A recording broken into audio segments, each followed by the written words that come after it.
En septembre, les nouvelles de Terre Sainte, Terra Sancta News, reviennent avec une rétrospective des principales célébrations et événements du mois d'août, notamment les solennités de la transfiguration de Jésus et de l'Assomption de Marie. Au champ des bergers de Beth Sahour, où les anges ont annoncé aux bergers la naissance de Jésus, un nouveau centre d'accueil pour les visiteurs et les pèlerins a été inauguré.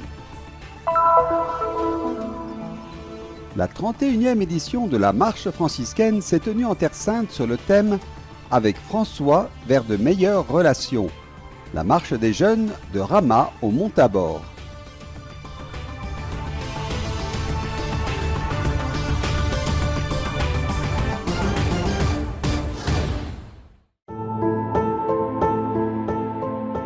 Les chrétiens de Terre Sainte et les pèlerins ont gravi le Mont Tabor pour célébrer la solennité de la transfiguration de Jésus.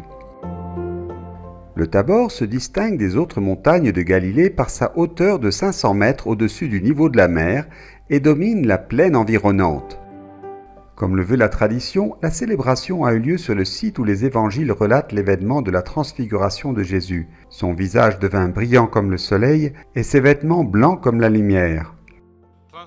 La liturgie solennelle a été présidée par le frère Francesco Patton, custode de Terre Sainte.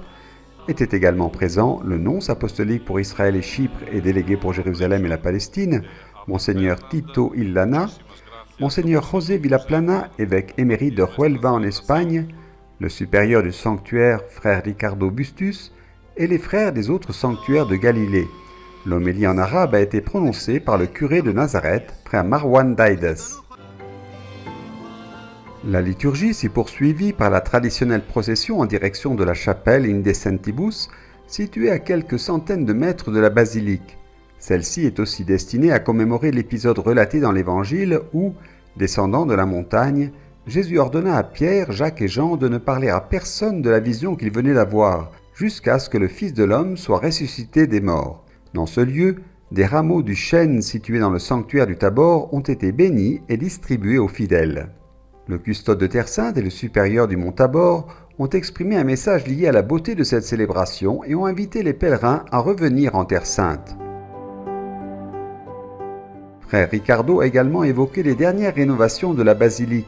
E questo restauro è servito soprattutto per dare una nuova luce, una nuova visione anche. Cette restauration a surtout servi à donner une nouvelle lumière, une nouvelle vision à la basilique.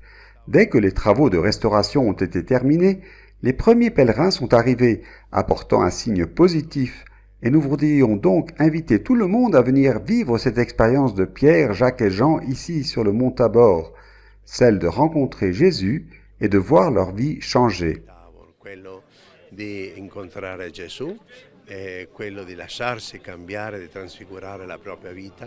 La fête de la transfiguration est un type d'anticipation de la Pâque.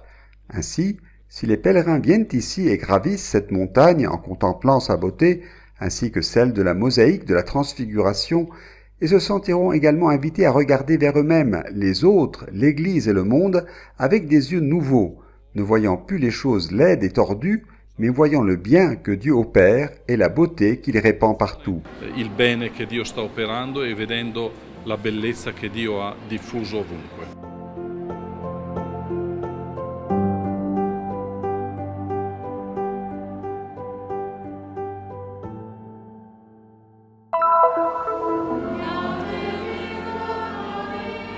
À Jérusalem, la fête de la solennité de l'Assomption, célébrée chaque année le 15 août, se déroule sous une forme particulière dans les lieux où se sont déroulés les événements. C'est Pie XII qui a proclamé le dogme révélé par Dieu selon lequel l'Immaculée Mère de Dieu, Marie toujours vierge, ayant achevé le cours de sa vie terrestre, a été emportée dans la gloire céleste en son corps et en son âme. Les célébrations ont débuté par une veillée de prière solennelle présidée par frère Francesco Patton, custode de Terre Sainte. Pour l'occasion, ont été lus des passages bibliques et des récits apocryphes relatifs à la vie de Marie, à son transit et à son Assomption. Le matin du 15 août, frère Francesco Patton a présidé la messe solennelle dans la basilique avec les frères de la custodie et les religieux des différentes communautés. Au cours de la messe, le custode a souligné que l'espérance naît dans le tombeau vide. Nous visitons habituellement les tombes parce qu'elles contiennent les restes de personnes qui nous sont chères ou que nous avons connues. Mais ici, la tombe que nous vénérons est une tombe vide. Et c'est précisément pour cela qu'elle est un objet de vénération. Elle nous rappelle que Marie participe déjà de toute sa personne à la résurrection de son Fils Jésus, corps et âme. Dans l'après-midi, les secondes vêpres ont été célébrées à la grotte des apôtres, présidée par le custode, qui a rappelé la mort de chrétiens dans l'incendie de l'église copte du Caire, où 41 croyants ont trouvé la mort. La grotte des apôtres est une grotte naturelle, ancien lieu de dévotion, située à droite de l'église de l'Assomption de Marie à Gethsémani. Frère Patton a souligné comment la solennité de l'Assomption nous présente la manière paradoxale dont Dieu agit dans l'histoire. Dieu élève les humbles. Dieu n'élève pas les orgueilleux et les fiers. Il n'élève pas ceux qui sont imbus d'eux-mêmes. Il n'élève pas les arrogants et ceux qui s'affirment par la force. Dieu élève les humbles. Et il ne le fait que si nous avons le courage d'aller à contre-courant de la mentalité du monde, comme Marie. Ensuite, tous les fidèles se sont rendus en pèlerinage au tombeau de Marie. Après avoir été reçus par les autorités religieuses orthodoxes, le père Francesco Patton et son Excellence Monseigneur Tito Illana, délégué apostolique pour Jérusalem, ainsi que les frères, les religieux locaux et les pèlerins, ont rendu hommage à la Vierge par des chants et une visite au tombeau où le corps de Marie a été déposé avant d'être emporté au ciel. Dans l'abbaye de la Dormition sur le Mont Sillon, la communauté bénédictine a célébré la messe avec la communauté germanophone. L'abbé du monastère, Bernhard Maria Alter, a présidé la célébration et l'homélie a été prononcée par Monseigneur Stéphane Wahl. À la fin de la liturgie, tout le monde s'est rendu dans la crypte, précisément dans le lieu qui commémore l'endormissement de Marie, qui, selon la tradition, précède son ascension. Nous devons garder Jésus au milieu de nous et nous devons toujours être orientés vers Jésus-Christ. C'est ce que Marie a fait toute sa vie. L'Évangile nous le dit, il le communique, il en témoigne. Nous, bénédictins, ici au Mont Sillon, sommes donc très heureux d'avoir ce beau sanctuaire de Marie. Et c'est de savoir qu'être marial n'est rien d'autre que suivre l'Évangile. Actuellement, l'abbaye reste fermée en raison des travaux de restauration qui ont débuté il y a 2 ans.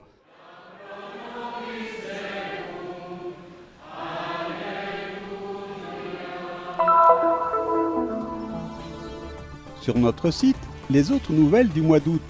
La célébration du martyre de Saint Jean-Baptiste, un pèlerinage sur les lieux de Sainte Mariam Bawardi, le nouveau siège du vicariat latin de Jérusalem à Chypre, l'engagement pour la conservation de la nature dans la ville sainte, l'activité de communication et la mission du Christian Media Center.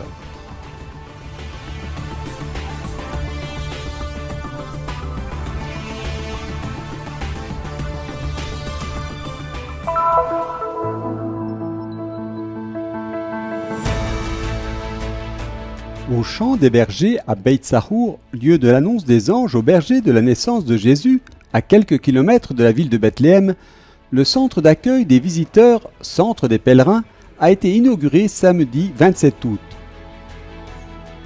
L'inauguration de la nouvelle installation a été effectuée par frère Francesco Patton, custode de Terre Sainte, accompagné du promoteur du projet, frère Marcelo Ariel Cicchinelli, du vicaire de Terre Sainte, frère Ibrahim Faltas, du président de la Fondation franciscaine de Terre Sainte, frère Peter Vasco, et du supérieur local du Champ des Bergers, frère José María Falo Espès.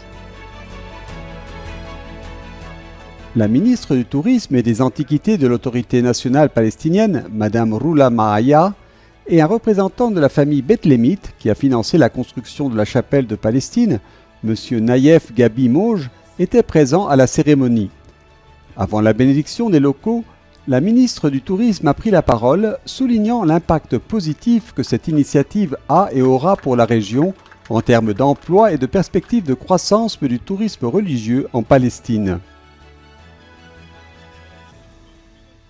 Après la bénédiction du Centre des pèlerins, une structure d'accueil pour les pèlerins qui comprend des zones de rafraîchissement, Ce fut ensuite le tour de la bénédiction des fondations de la chapelle dite de Palestine, dédiée aux saints François d'Assise et Antoine de Padoue, généreusement offerte par la famille Hasboun de Bethléem. Je suis très heureuse et je remercie la Custodie de Terre Sainte qui réalise ce projet, qui honore et améliore grandement le pays. Kamal Hasboun, le mari de ma fille, est celui qui a fait un don pour la construction de la chapelle. Et nous espérons que tout le monde fera des dons. La Palestine est notre pays, c'est notre maison et c'est notre famille. Et nous sommes ici pour toujours, quelles que soient les circonstances. Frère Francesco Patton s'est félicité du développement que connaît le sanctuaire et de l'importance que cela représente pour la custodie dans l'accueil des pèlerins. Era un progetto che avevamo in cuore da diversi anni e che abbiamo potuto iniziare proprio durante la pandemia. C'était un projet que nous avions dans notre cœur depuis plusieurs années et nous avons pu le démarrer pendant la pandémie. Cette partie, grâce au soutien de la Fondation franciscaine pour la Terre Sainte, la partie chapelle grâce au soutien de plusieurs pays.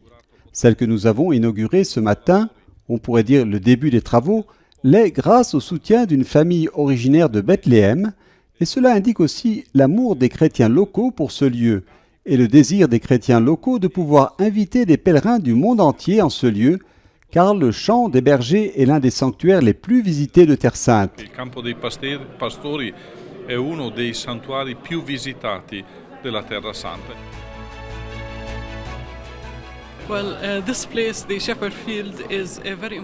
Le champ des bergers est un endroit très important pour le monde entier.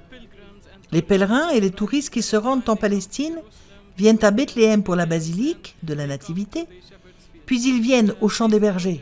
Ces projets sont très importants pour nous. Cet endroit a été construit pendant la pandémie, lorsqu'il n'y avait pas de touristes. Mais aujourd'hui, nous recevons de plus en plus de touristes du monde entier. Nous espérons que d'ici l'année prochaine, les chiffres seront les mêmes qu'avant et qu'ils visiteront de plus en plus cet endroit et profiteront des nouvelles installations ici même, au Champ des Bergers. È un momento molto importante perché la prima tappa era di finire questo centro per l'accoglienza ai pellegrini che sembrava impossibile realizzare durante. C'est un moment très important car la première étape a été de terminer ce centre d'accueil des pèlerins, ce qui semblait impossible à l'époque de la pandémie. Mais la Providence a accompagné ce projet et elle continue à l'accompagner comme nous l'avons dit. C'est le projet des hommes de bonne volonté qui font partie de l'Évangile ici. La Fondation franciscaine de Terre Sainte à qui le projet a été présenté a accepté et nous avons commencé le 22 juillet 2021 à réaliser ce qui semblait être l'étape la plus difficile, celle de la recherche de donateurs, alors que c'était la première. Nous voulions que cette chapelle soit la chapelle des chrétiens de Palestine, des chrétiens de Bethléem. All'inizio che fosse la cappella dei cristiani di qua, di Palestina, dei cristiani di Betlemme.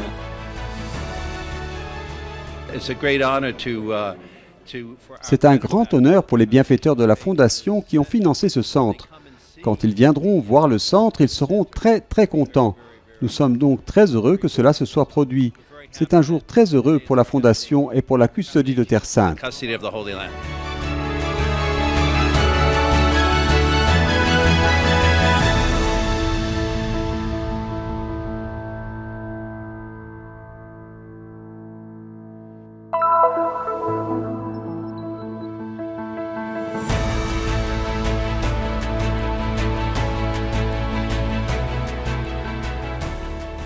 Le 27 juillet, la marche franciscaine a commencé en Terre Sainte.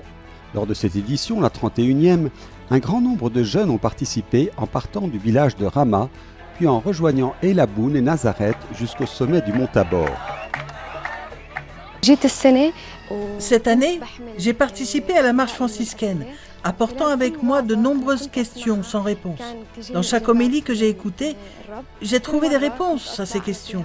En gravissant le mont Tabor, je me suis dit, je peux tout faire en celui qui me fortifie. Ce verset, du Philippiens, m'a appris à faire face à tous les problèmes et difficultés de la vie quotidienne.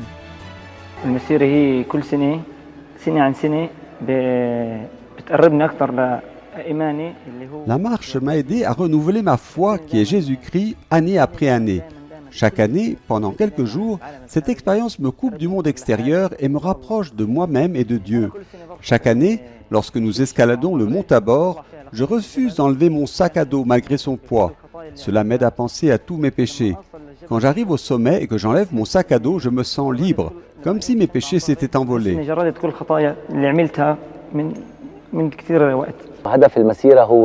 L'objectif de la marche est d'une part d'aider les jeunes à découvrir la présence de Dieu dans leur vie et d'autre part de raviver leur vocation de jeunes chrétiens de Terre Sainte. La marche fait partie de la vie des franciscains qui sont arrivés ici il y a plus de 800 ans. Nous ne protégeons pas seulement les pierres, nous prenons également soin des pierres vivantes, c'est-à-dire des êtres humains. Cette année, la marche avait pour thème « Avec François vers de meilleures relations ». De nombreuses activités, rencontres spirituelles et séminaires ont aidé les jeunes à chercher en eux-mêmes, au plus profond de leur âme, le sens de leur vie.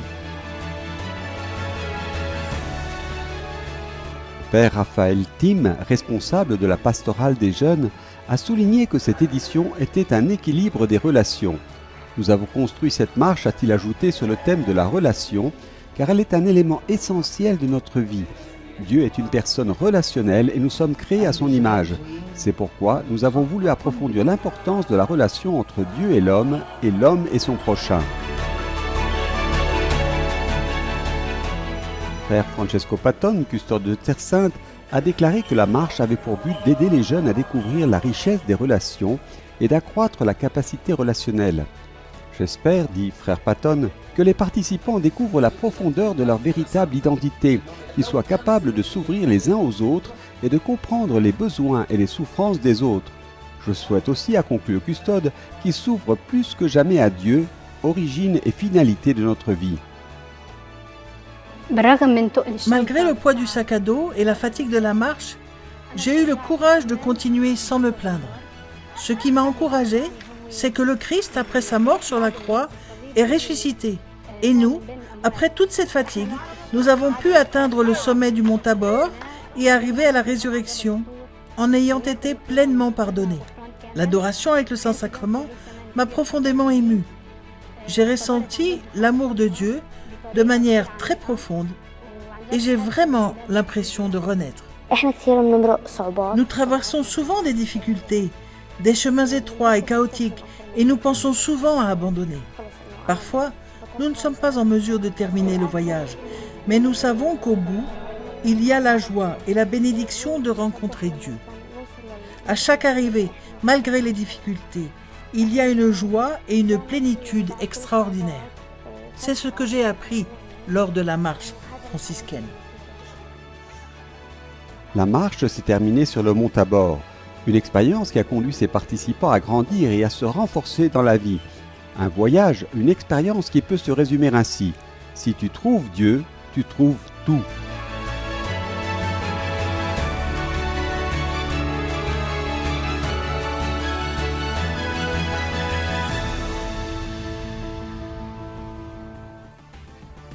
Un geste de solidarité pour soutenir les lieux saints et les besoins des frères sur la terre de Jésus. Nous collaborons à la mission de la custodie de Terre Sainte. Nos comptes se trouvent dans le QR code, le code QR.